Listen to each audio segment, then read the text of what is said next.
endi sen olgan kreditingni vaqtida to'lab qo'y. Muomalani ham oq qilib olgan ekansiz, yaxshi qiz. Ism familiyangiz nima sizni? Serpilalik qilmasdan shaltog'ingni tozala. Eplolmasang mashinani tashlab ket.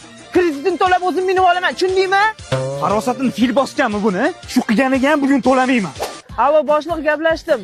Hozir tegishli uchrashuvim borda, keyin yana telefon qilib bugun aniq to'lataman. Alo, ona, siz aytgan qiz bilan uchrashgani keldim. O'sha restoranda o'tiribdimi? Xo'p. Assalomu alaykum. Va alaykum assalom. Nozima opani qizlarimisiz? Ha, kutirib qo'ymadimmi? Yo'q, kutishga arziydigan qiz ekansiz. O'tiring. Rahmat. Muomalangizga gap yo'q lekin, bor ekan shunaqa farosatli qizlar. Bizning ishimizda muomala birinchi o'rinda. O'zingiz nima ish qilasiz? Shu 3-4 ta mashina olib arendaga berib qo'yganman. Soqqani soqqaga uramiz-da. Uzra. Labay boshliq. Ana u kreditni hali ham to'lamabdi-yu. Srochni ayting, bugundan qolmasin. Bo'ldi, xo'p bo'ladi, hozir. Uzra.